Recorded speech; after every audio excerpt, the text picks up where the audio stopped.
Mesdames, Messieurs, bonsoir et bienvenue au flash de 18h sur la RTB 72h. Après le décès du président de l'Assemblée nationale, Salifou Diallo, la cour mortuaire continue de grouiller le monde. À Ouaga 2000, les visiteurs se succèdent à son domicile pour exprimer leur compassion et leur solidarité avec la famille Diallo.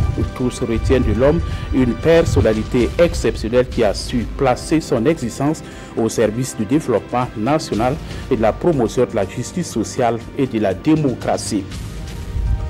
Décédés le 17 août dernier dans la province du Soum, les 3 soldats ont été inhumés ce 22 août.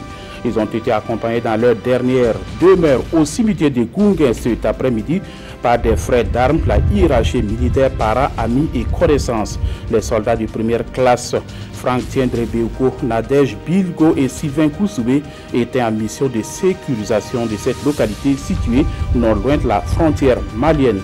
Morts pour la patrie, les autorités ont témoigné les reconnaissances à ces 3 soldats tombés les armes à la main. La brigade nationale des sapeurs-pompiers de Ouagadougou a un nouveau commandant. Il s'agit du colonel Ernest Kisbedo. Il remplace à ses postes le lieutenant-colonel Ernest Yelemou. Le nouveau commandant est issu de la 5e promotion de l'Académie militaire Georges Namoiano de Pau.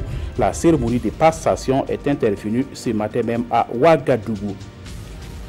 Des scientifiques se forment depuis ce matin dans la capitale burkinabé sur la problématique de la gestion efficace des ressources naturelles et de l'agriculture en Afrique de l'Ouest à travers l'observation des données de la terre. La formation est initiée par Wascal dans l'optique de permettre aux spécialistes en géo-information d'avoir une idée sur l'importance de la disponibilité des données d'observation dans la gestion des ressources naturelles.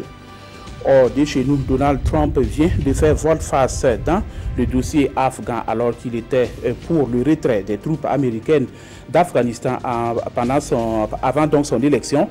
Le président américain a annoncé lundi le renforcement de la présence des États-Unis dans la région pour combattre le terrorisme. Selon un responsable de la Maison-Blanche, au moins 3900 soldats américains seront envoyés en Afghanistan, ce qui portera à plus de 12 000 hommes le nombre de soldats américains sur le territoire afghan. C'est l'essentiel de l'actualité sur la RTB. Merci d'avoir suivi. Passez une excellente soirée en compagnie de la RTB.